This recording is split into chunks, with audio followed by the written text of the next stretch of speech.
قرآن کی دنیا ہے وہی ہم مومنین کی دنیا ہے.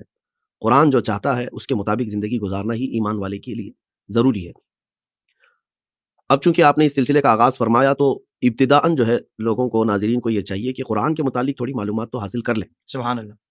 اور سچ کہہ رہے ہیں آپ کے معترضین جو ہے الگ الگ انداز میں اعتراضات لا رہے ہیں، جبکہ یہ ان کے پرانے اعتراضات ہی ہیں، لیکن وہ کتابوں میں موجود ہیں اور علماء اسلام نے اس کے شافی و وافی جوابات بھی عطا کیے ہیں.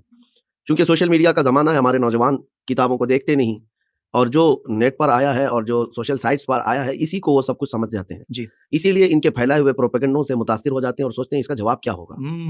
تو ہم اب ان سب کے جوابات لے کر کے سوشل میڈیا پر بھی آئے ہیں. جہاں سے تم سیند مارنے کی کوشش کرو گے قرآن یا ذات رسول پر، ہم وہاں آ کر کے تمہیں جواب دیں گے. کیا بات ہے مفتی صاحب. یہی وجہ ہے کہ اس میدان کو ہم لوگوں نے منتخب کیا ہے. واہ واہ واہ. بہرحال قرآن پاک اللہ رب العزت کی وہ کتاب جس میں شک کی گنجائش نہیں، جس کی شروعات ہی ہوتی ہے الف لام میم ذالک الکتاب لا ریب فیہ. یہ وہ عظمت والی کتاب جس میں شک کی گنجائش نہیں. دیکھیں اب یہاں پر ایمان والوں کے لیے تو بات صحیح ہے کہ وہ پہلے سے ایمان لایا ہوا ہے بندہ، اور وہ قرآن پاک میں رائے کے دانے کے برابر بھی شک نہیں کرتا. اللہ کی کتاب ہے. اب آپ چونکہ سوال آپ کا یہ ہے کہ اللہ کی ہی کتاب ہے کیسے مانا جائے، تو پھر اس کے لیے قرآن کے چیلنجز جو قرآن نے خود اپنے اندر رکھے ہیں وہ ایسا نہیں ہے کہ اس زمانے کے لیے تھے، آج تک چل رہے ہیں. جیسے قرآن پاک میں رب تبارک و تعالیٰ نے فرمایا قل ان اجتمعت الانس والجن على ان ياتوا بمثل هذا القرآن لا ياتون بمثله ولو كان بعضهم لبعض ظهيرا. محبوب آپ فرما دیں کہ اگر سارے انسان جمع ہو جائیں اور سارے جنات جمع ہو جائیں اور ایک دوسرے کی مدد کریں، اس طرح کا قرآن لانا چاہیں تو لا نہیں سکیں گے. واہ واہ واہ واہ واہ. یہ 15ویں پارے کی آیت ہے.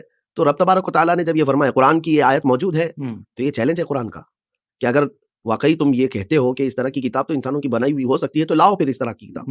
یہ تو کلام ربانی کی بات ہوئی، لا نہیں سکو گے. اور رب تبارک و تعالیٰ نے اس کے بعد پھر تخفیف فرمائی، ارشاد فرمایا فأتوا بعشر سور مثلی، اس کے مثل جو ہے 10 سورتیں تو لے آؤ. اس کے بعد پھر ہوا قل فأتوا بسورۃ مثلہ، کہ اس کے مثل جو ہے نا ایک سورہ تو لے کے آؤ. تخفیف ہوتی گئی. یہ چیلنجز ہیں قرآن پاک کے. اور پھر اللہ تعالیٰ نے یہ بھی فرمایا وَإِن كُنتُم فِي رَيْبٍ مِّمَّا نَزَّلْنَا عَلَىٰ عَبْدِنَا فَأْتُوا بِسُورَةٍ مِّن مِّثْلِهِ، ایک سورہ اس کے مطابق لے آؤ. اگر تم شک کرتے ہو ہمارے بندے پر اتاری ہوئی، بندے خاص یعنی رسول پاک صلی اللہ علیہ وسلم پر اتاری ہوئی اس کتاب میں تمہیں شک ہے تو لاؤ اس طرح کی ایک سورہ.